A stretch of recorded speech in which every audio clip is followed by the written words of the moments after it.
सीधा आपको लिए चलते हैं छत्तीसगढ़, जहां पर गृह मंत्री अमित शाह एक प्रेस कॉन्फ्रेंस कर रहे हैं।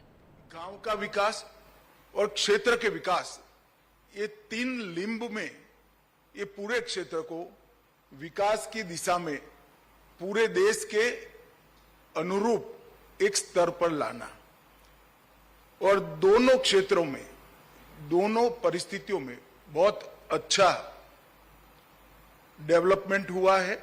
मैं डिटेल आपको बाद में बताता हूं, परंतु आज भारत सरकार बस्तर से बीजापुर और दंतेवाड़ा से लेकर धमतरी तक पूरे क्षेत्र के विकास के लिए कटिबद्ध है और उसको वामपंथी उग्रवाद से मुक्त कराने के लिए भी कटिबद्ध है।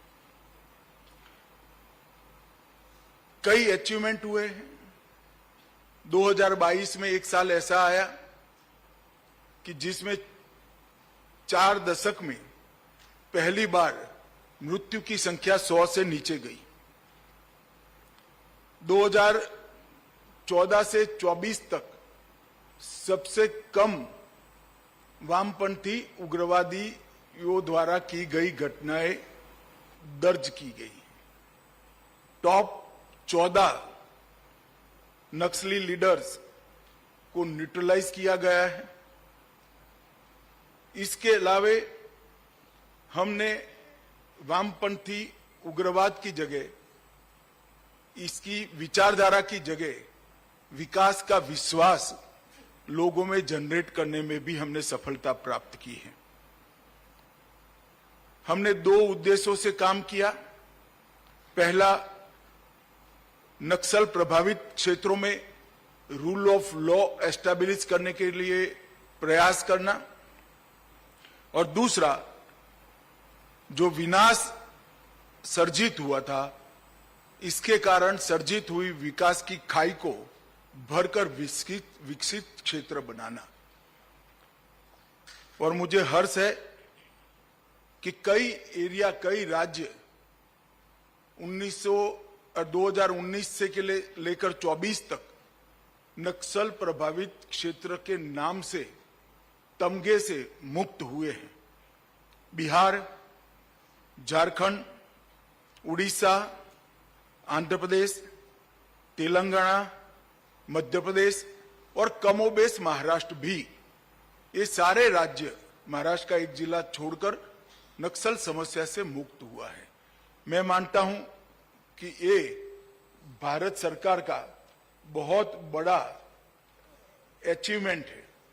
मित्रों, एक प्रकार से इसकी आंकड़ों का विहंगावलोकन करें तो 2004 से 14 तक 16,463 घटनाएं हुई थी और 14 से 24 तक 7,744 हुई है, तो 53% घटनाओं की कमी आई।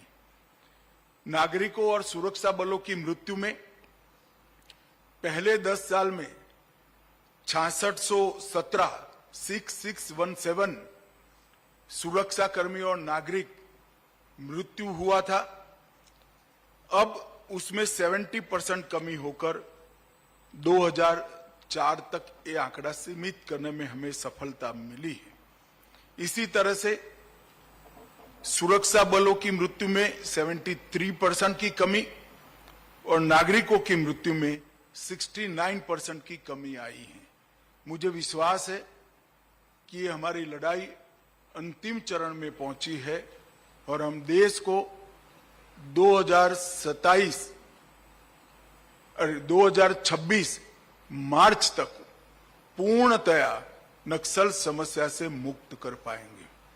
मित्रों, हिंसा के रिपोर्ट करने वाले जिले 2010 में 96 थे, 11 जिले नए बने, तो एक प्रकार से 107 जिले थे।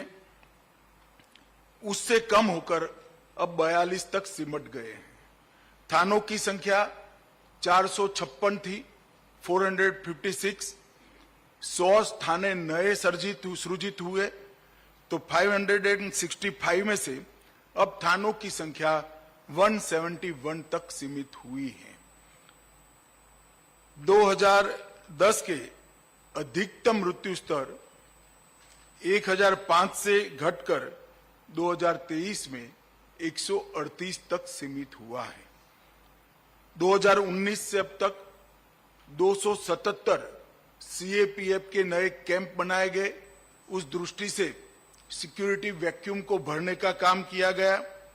एनआईए में एक अलग वर्टिकल में 90 मामले दर्ज किए गए, 64 आरोप पत्र किए गए और वामपंथी उग्रवाद के फाइनेंस की टोटल इकोसिस्टम को इस पर करारा प्रहार करने का काम भारत सरकार की एजेंसियों ने किया है। इसमें ईडी ने भी बहुत बड़ा रोल निभाया है। पिछले एक वर्ष में एमएचए की एयर विंग को भी मजबूत किया गया। 14 पायलट्स और 3 इंजीनियर केवल वामपंथी उग्रवादी क्षेत्रों के लिए मुहैया कराए गए हैं। हेलीकॉप्टर की संख्या अलग है। छत्तीसगढ़ में नई सरकार आने के बाद मैं मुख्यमंत्री जी, उप मुख्यमंत्री और गृह मंत्री को हृदय पूर्वक बधाई देना चाहता हूं कि इन्होंने बड़ी शिद्दत से दोनों मोर्चों में बहुत अच्छा काम किया है। टोटल देश की बात करें जिसमें 90% हिस्सा छत्तीसगढ़ का है, 179 वामपंथी उग्रवादियों को न्यूट्रलाइज करने का काम अगस्त महीने तक हुआ है। 559 लोगों को गिरफ्तार किया गया, 540 ने आत्मसमर्पण किया है, 46 नए स्पेशल फोर्सेस के कैंप एस्टैब्लिश किए गए। इससे भी सिक्योरिटी वैक्यूम बहुत बड़ी मात्रा में भरा है। और हिडमा के गांव में हमारा गृह मंत्री जाकर गांव वालों से बात कर उनको आधार कार्ड और आयुष्मान भारत का कार्ड देता है तो दिल्ली में बैठकर बहुत संतोष होता है। ये सारे पैरामीटर्स जो मैंने बताए हैं, इस सारे पैरामीटर्स में अब तक के वामपंथी उग्रवादी विचारधारा के खिलाफ लड़ाई में सबसे अच्छा प्रदर्शन अगस्त महीना होने के बावजूद भी इस वर्ष में हम कर पाए हैं। प्रधानमंत्री जी की तो नक्सल समस्या पर अहम बैठक के बाद यहां पर गृह मंत्री जानकारी दे रहे थे कि क्या कुछ यहां पर आगे बात बढ़ी है नक्सल समस्या को खत्म करने को लेकर। उनका दावा है कि 2026 तक ये समस्या जड़ से खत्म कर दी जाएगी और लोगों में विकास को लेकर विश्वास जगा है।